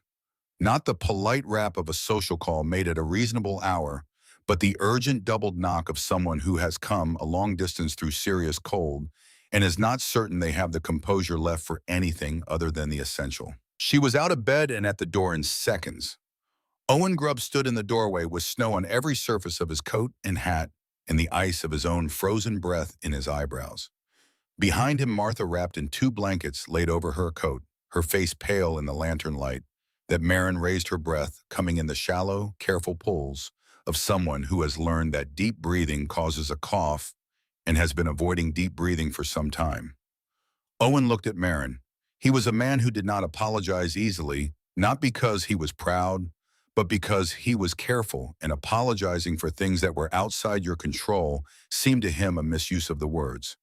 The fact that he apologized now told her everything about how serious things were. I didn't know where else to go, he said. Marin stepped back from the door. Come in, she said. Both of you, right now. She had Martha in the chair beside the stove within 2 minutes, still wrapped in the blankets, a fresh piece of hardwood going into the firebox. She put water on. She looked at Martha's color and at the careful shallowness of her breathing, and she made the assessment that any woman who had watched the frontier deal with people over 2 winters, made not pneumonia yet, but close enough that the distance between where Martha was and where pneumonia began was measured in days rather than weeks, and the direction of movement depended entirely on warmth. Owen stood near the door in his coat hat in his hands, looking at the stove. We have 3 cords left, he said. The words came out measured and careful, the way you speak when you are describing a situation that you have not permitted yourself to panic about. All wet. I've been cutting green wood from the south woodlot for 2 weeks and burning it, and it's not... He stopped. Started again. It's not holding the temperature. I can't keep the cabin warm enough for her. Marin looked at him. She looked at Martha, whose eyes were closed now, her hands around the coffee cup Marin had placed in them, still trembling slightly from the cold she had walked through to get here. Then Marin took the lantern from the hook by the door. Come with me, she said. She led him around the back of the cabin to the mound of earth with its thin covering of late-season grass, now buried under a foot of snow, but still identifiable as a mound, as a thing that was slightly different from the surrounding ground. She watched his face as she found the latch by feel and unlatched it as the door swung up on its hinges as the darkness of the tunnel slope opened below them. She went down first. He followed. At the bottom of the tunnel, at the threshold between the slope and the chamber itself, Owen Grubb stopped walking. He stood at the entrance to the chamber, and he looked at what was inside it, and for a long time, a genuinely long time, the kind of pause that has weight, he did not say anything at all. The lantern light reached from the entrance to the far wall, illuminating the full length of the chamber. 29 cords of stacked wood surrounded them. She had been burning steadily for 2 months, and had used 3 cords from the near section, the fast-burning deadfall going first as planned. What remained was organized in rows that reached from the stone floor to within a foot of the timbered ceiling, the wood pale and clean in the lantern light, not a trace of surface moisture on any piece. The smell of it, the particular dry, resinous smell of properly stored hardwood, the smell of wood that is exactly what it was in October and has not been altered by anything the winter has done. Owen walked slowly to the first row and put his hand on the wood. He pressed his palm flat against the surface of a stacked piece of oak and held it there, and then he looked at his palm. Dry. Completely dry. How he said, the single word, not a full question, the beginning of one that he didn't yet have enough language for. I dug it in August, Marin said. August and September. Filled it through October before the first freeze. He walked the length of the near row with his hand trailing along the stacked wood, touching it every few feet as if confirming with each touch what the previous touch had already told him. He reached the end and turned. Underground, he said. The temperature is constant below the frost line. No freeze-thaw cycle, no moisture from snow or rain. What goes in dry in October comes out dry in January. She paused. Britta Strand's grandmother discovered it in Sweden. Britta taught me. Owen looked at the rows. He was doing arithmetic. She could see it clearly in his face, the focused inward expression of a man calculating against a need he already knew the exact dimensions of. I will give you 3 cords, Marin said. Enough to get Martha through February warm. He looked at her. His face had changed, not softened exactly, but opened. The particular opening of a man who has been carrying something very heavy and has just been told he can set it down. I can't accept, Owen. Her voice was quiet and absolutely level. You gave me 4 cords in October. You didn't ask why I wanted them left at the property line. You dealt with me as an equal, and you kept your word. I am dealing with you the same way. Take the 3 cords. He was quiet for a moment.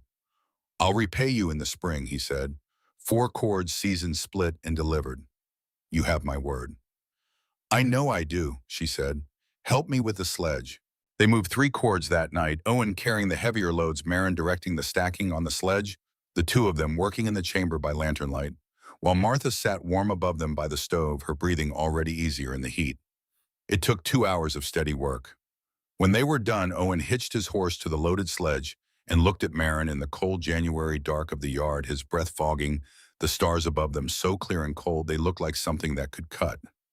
There is no one in this county, he said carefully, with the deliberateness of a man choosing words he means to stand behind, who would have done what you just did, given what you have and given what you've been through. Marin shook her head. Go home. Keep her warm. She stood and watched his lantern move away through the snow toward the east, growing smaller, against the dark fields, and then she went inside and put another piece of oak on the fire and sat down at the table. Jacob's coffee cup was on the shelf beside the west window where she had placed it in November. She looked at it from across the room. It had been the right decision to move it, and the rightness of it still carried a small cost, the way right decisions sometimes do. She sat in the warmth of the stove and let herself feel what she felt, which was many things at once, grief for Jacob, which was always present, and something else now alongside it. Something that had no clean name, but that was related to the fire in the stove, and the wood below her feet, and the 3 cords she had just given to a man whose wife needed them. related to the work she had done in August and September and October when everyone who watched her assumed they were watching a woman failing. She sat with it until it had settled into something she could carry. Then she put another piece of oak on the fire and slept. Hatch's men came in the second week of February. There were two of them, young hired hands riding up on a gray morning when the temperature had risen slightly, only 10 below, which in that winter passed for mild. Marin saw them from the window and went to the door before they knocked. "Mr. Hatch wants to know how you're getting on," the taller one said. He had the grace to look slightly embarrassed by the phrasing. "He's concerned about your situation." "As you can see," Marin said, "I'm well." They looked at her. They looked at the steady plume of smoke from the chimney. They looked at the empty yard. They looked at each other. "Mr. Hatch specifically asked about the wood," the second one said. "He wanted to know where it's coming from." Marin looked at them for a moment. She thought about sending them away with nothing. She considered it fully the cost, the benefit, what sending them away accomplished versus what the alternative accomplished. Then she thought about Roland Hatch, sitting in his house 5 miles east, warm, certain, waiting for the report that would confirm what he had decided in July when he first rode past her empty yard and calculated the date of her surrender. She thought about the report he was going to receive instead. She thought about Britta Strand in February of 1837 opening her cellar door to a man who had come expecting to find nothing. "Would you like to see?" she said. She led them around the back of the cabin. She found the door by the feel of the latch under the snow. She watched their faces as the door swung open and the tunnel descended below them into darkness. They went down. They stood in the chamber, with the lantern light swinging between them, and they did not speak for a considerable time. 29 cords of dry wood surrounded them, bone-dry, pale, and clean, stacked in rows that reached nearly to the ceiling of a chamber they had not known existed until 30 seconds ago, in the middle of the worst Iowa winter in living memory. "She dug this herself," the taller one said. Not to Marin, to his companion, as though the fact required confirmation from a second witness before it could be fully credited. "Last summer," Marin said, "August and September."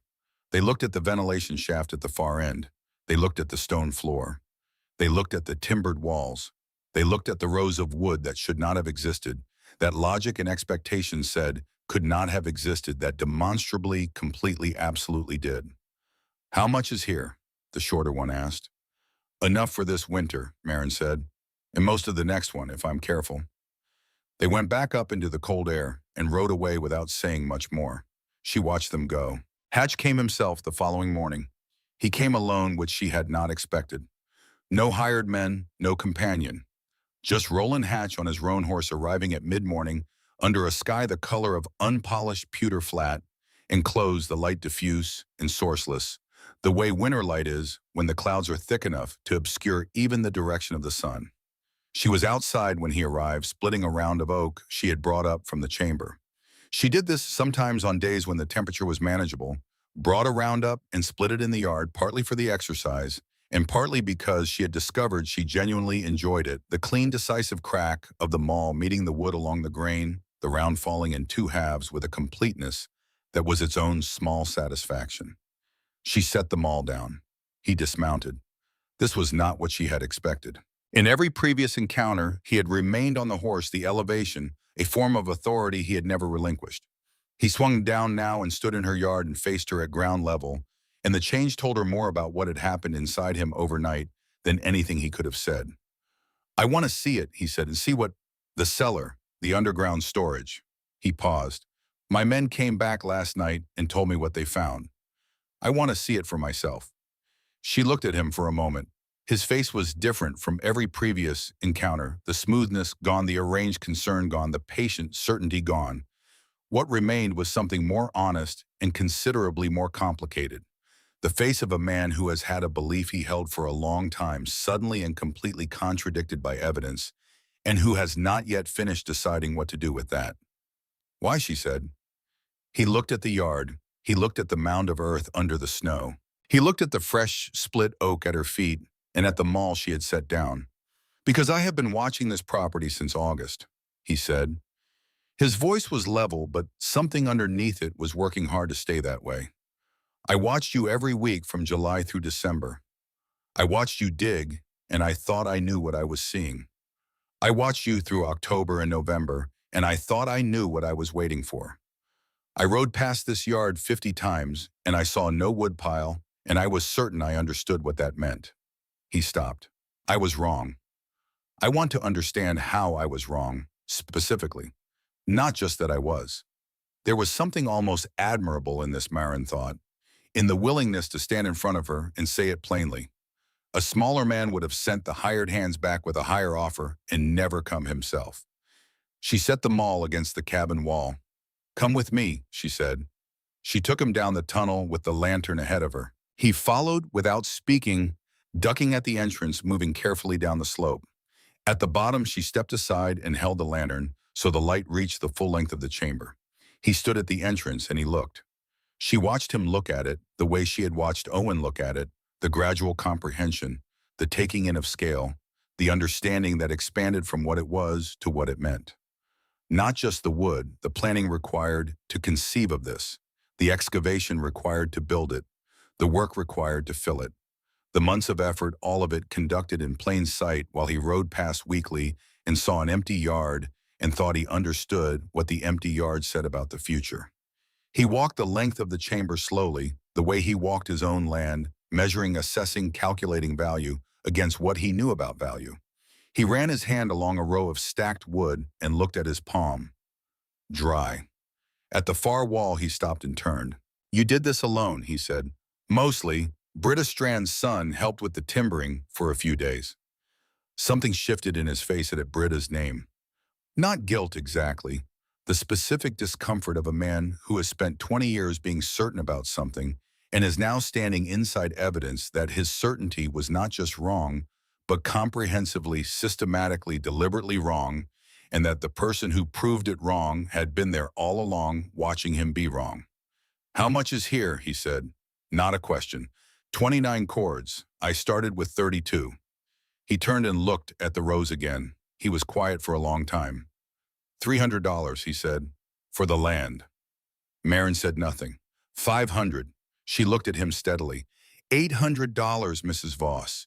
That is more than market value for 80 acres of partially cleared farmland in this county. "I know what the land is worth," she said. "I also know what I've built here, what I have survived here, what I intend to build here in the next 10 years. $1,000. His voice was flat now, not the smooth patience of his earlier visits, but the direct, stripped voice of a man who has discarded the performance and is speaking plainly. "That is more than your husband paid for this property, more than any widow's land in this county has been sold for. Take it and be finished with Iowa, and go somewhere that does not require this." He gestured at the chamber at the rows of wood. Marin walked to the tunnel entrance and lifted the lantern from its hook. "No," she said. He stared at her. "You have a debt," he said. His voice had lost its flatness and found something harder. "Jacob borrowed against 40 acres. The note comes due in April. If you cannot pay what is owed, I am entitled to claim those 40 acres under the terms of the agreement he signed." "I know about the note," Marin said. She climbed 2 steps up the tunnel and stopped and turned back. She looked at him, standing at the far end of the chamber she had built, surrounded by the wood she had gathered in the earth. She had moved shovelful by shovelful through the August heat while he rode past her yard and waited for her to fail. "Come up when you're ready," she said, "and then we need to have a different conversation." They sat at her table. The stove burned between them with the quiet, settled authority of a fire that knows it has sufficient fuel and does not need to work harder than necessary to do its job. Marin set a folded piece of paper on the table between them. She did not explain it. She let him reach for it. He unfolded it. He read it. It was Jacob's note, the agreement signed in the spring of 1854, witnessed by 2 men and recorded by a third, borrowing against 40 acres of the Voss property against a repayment due in April 1855. Hatch knew this document intimately. He had a copy of it himself, carefully filed. But this copy had something his copy did not.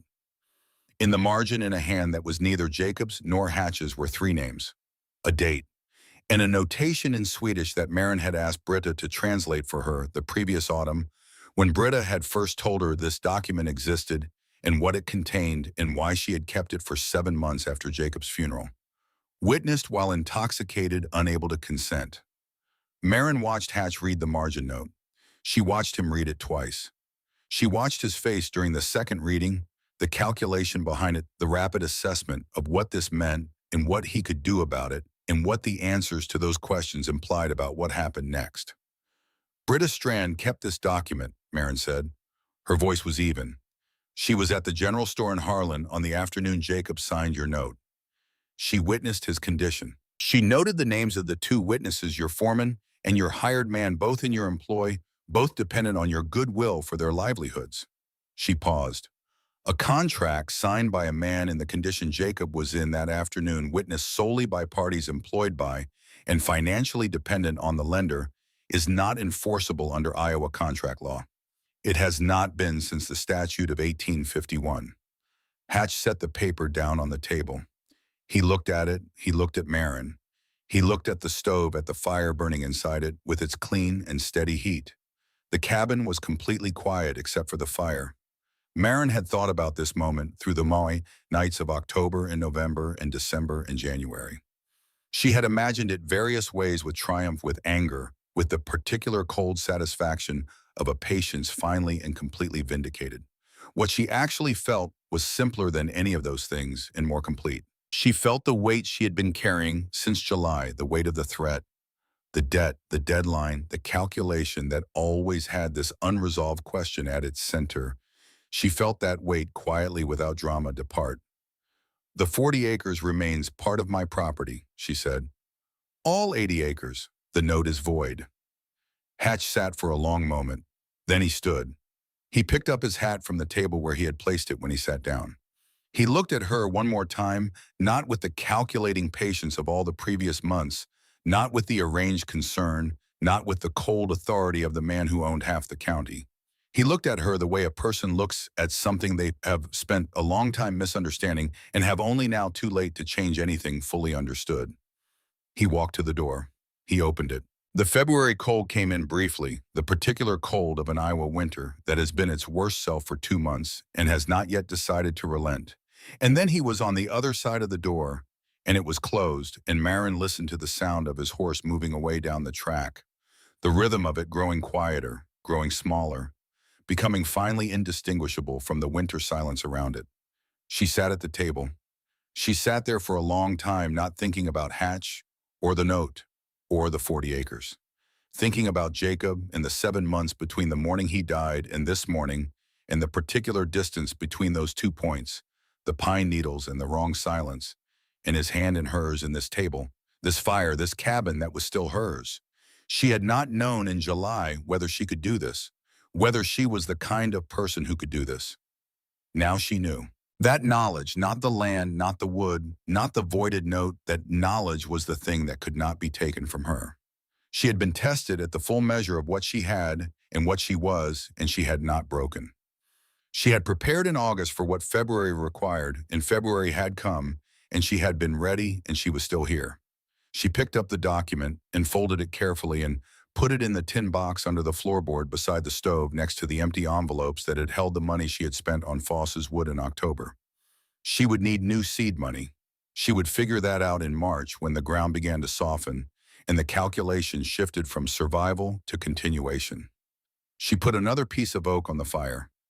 Outside, the February wind moved across the empty yard over the mound of earth, with its winter covering of snow over the doors set flush with the ground that no one passing on the road had ever stopped to examine. Under the yard, 26 cords of dry wood waited in the dark.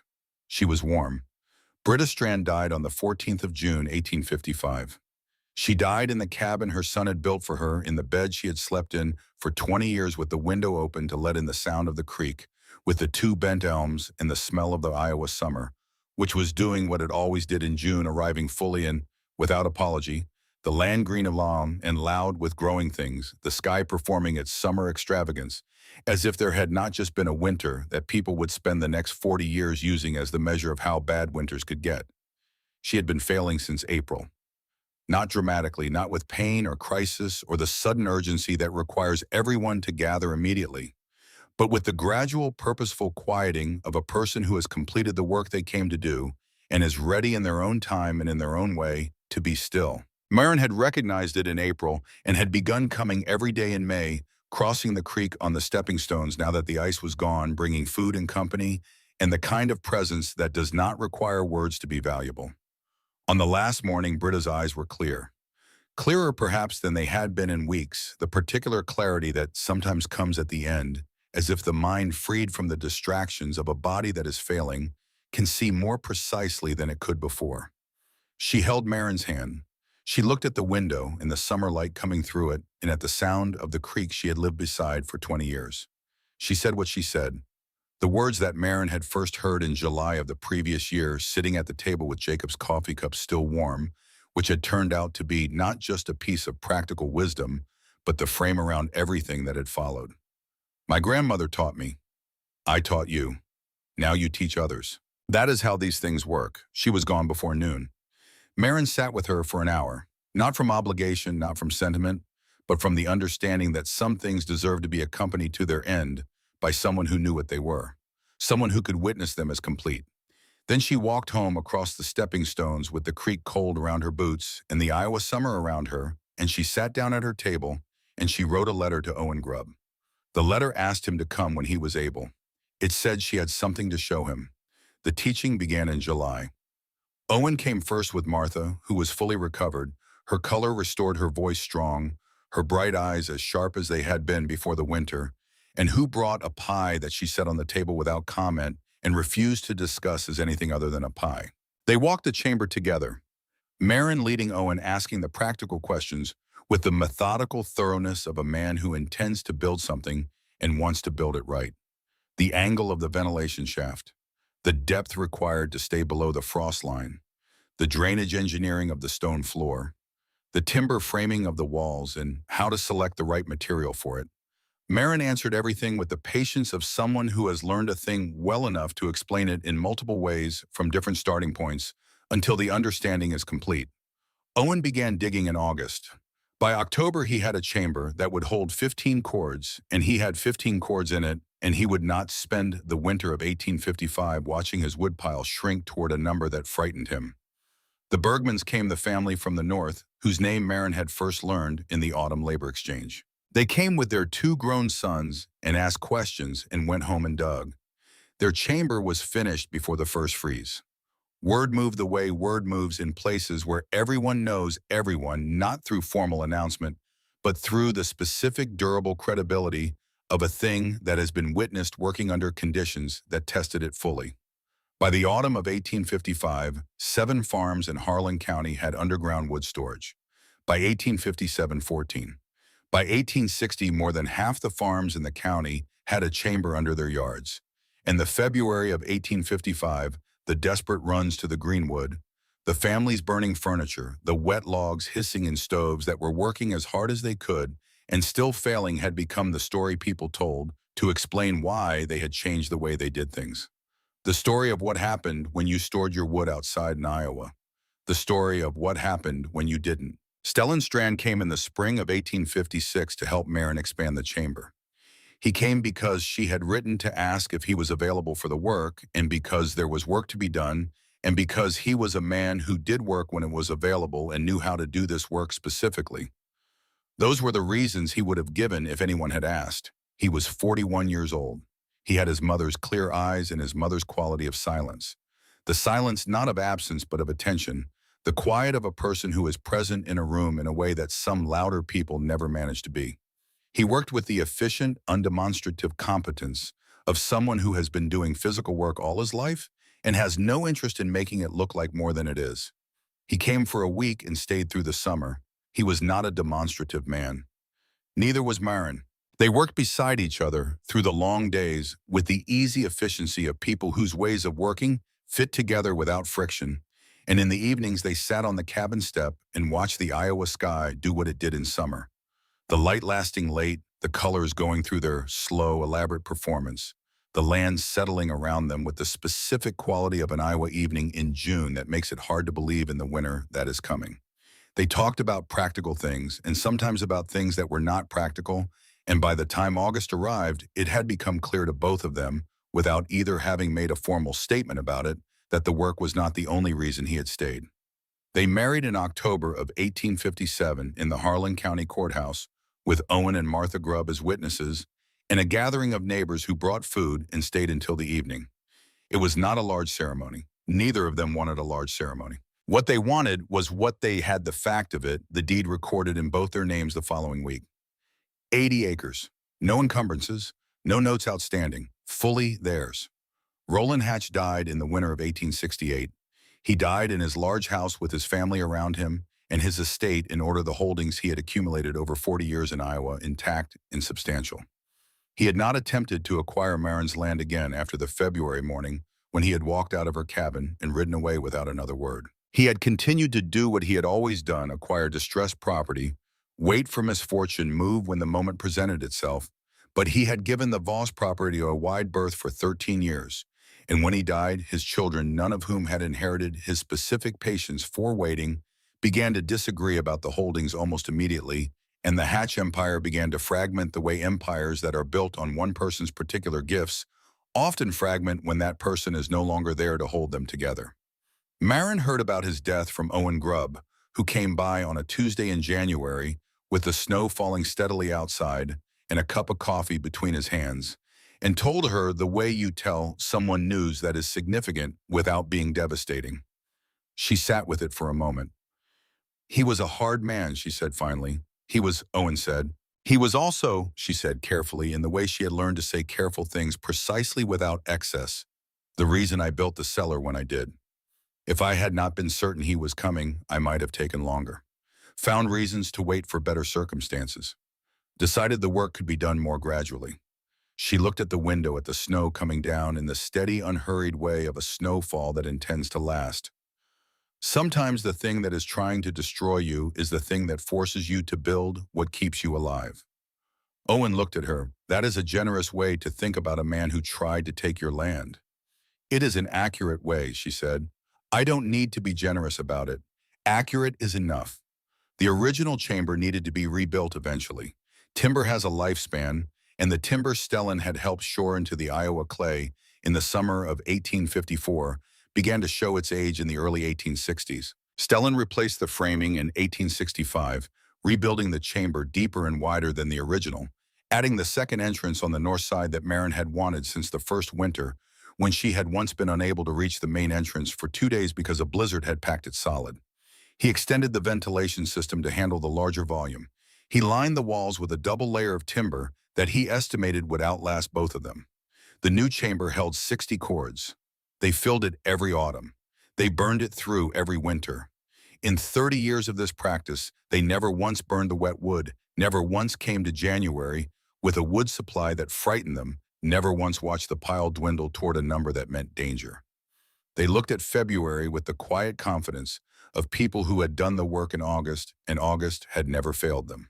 Their 4 children grew up knowing the chamber the way children know anything fundamental about their world, not as a discovery, but as a given, as the way things were, as the answer to a question they had never needed to ask, because the answer had always already been there. They knew that you dug in summer and burned in winter. They knew that the work that kept a fire burning in February happened in August, invisible underground, while the rest of the county was doing other things and assuming that what they couldn't see didn't exist. They knew, all 4 of them, the story of the winter their mother had survived alone, not as a lesson, as the ground they stood on. Marin Voss Strand lived until 1901. She was 72 years old when she died in the cabin that Stellan had rebuilt and expanded twice on the 80 acres she had refused to sell in the worst winter in the county's history. She died in May when the Iowa spring was doing what it always did, arriving late, and then all at once the cold giving up its grip and the land remembering in the space of a week what it was capable of becoming. The fields were green. The creek with the 2 bent elms was running high and clear. The air smelled of turned earth and new grass and the particular promise of an Iowa May that has never quite been matched by any other season in any other place. Her children were with her. Her grandchildren were in the yard, old enough to understand something was happening, young enough that they understood it the way children understand large things fully, but without the specific vocabulary adults use to explain what they feel. Her obituary in the Harlan County paper was respectful and thorough. It mentioned Stellan, her husband of 44 years. It mentioned her 4 children and their families. It mentioned that she had been among the early settlers of the county and had been known for her practical intelligence and her willingness to share what she knew with her neighbors. It mentioned the year of her birth and the year of her death and all the right names in all the right places. It did not mention Roland Hatch. It did not mention the winter of 1854 to 1855 and the particular quality of that February, the 30 below temperatures and the wet wood burning in every stove in the county except the one in her cabin. It did not mention the chamber she had dug in the August heat, alone with 2 shovels and a precise plan, and the knowledge an old Swedish woman had given her while a man on a roan horse rode past her empty yard weekly and counted a woodpile that was not there and calculated the date of her surrender. But the people who knew the story kept telling it. And the people who heard it passed it on to people who passed it further, and it moved through the county and through the years the way knowledge that is genuinely useful moves, not through formal instruction, not through the channels that official knowledge travels, but through the specific credibility of a thing that has been witnessed working when it mattered most. The widow with no woodpile, the chamber under the ground, the man who watched an empty yard for 6 months and never thought to look at what was beneath his feet. There is a particular kind of preparation that is invisible to the people who most need to see it. It happens in the months before the crisis. It happens in the early morning before anyone is watching. It happens underground, literally or otherwise, in the part of a life that is not on display, that does not announce itself, that does not perform its own importance. The person doing this work does not explain what they are doing while they are doing it. They do not invite observation. They do not require acknowledgement.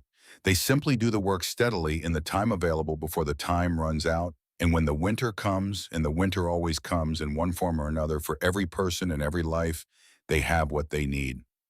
Not because they were lucky, not because someone helped them at the right moment, because they dug the hole in August.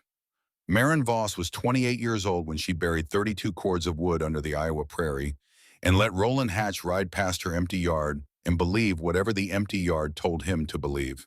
She had a shovel and a dead husband's felled trees and the knowledge of a 70-year-old Swedish woman whose grandmother had learned something worth knowing in a cold country long ago. She had $25 and a specific stubbornness and the willingness to do brutal physical work through August and September and October while her neighbors assumed they were watching a woman failing. She had the intelligence to understand that the preparation that saves you is the preparation no one sees you making. That was enough. It was more than enough. The fire she lit in November of 1854 burned through the worst winter in Harlan County's recorded history without once coming close to going out. It burned through January at 30 below and through February when the county was burning furniture. It burned when Hatch's men came and found it burning and didn't understand why. It burned when Hatch himself stood in the chamber where the fuel was stored and finally too late understood everything. It burned because the work had been done. Not when the winter arrived, before it. Some fires are like that. You just have to know where to keep them.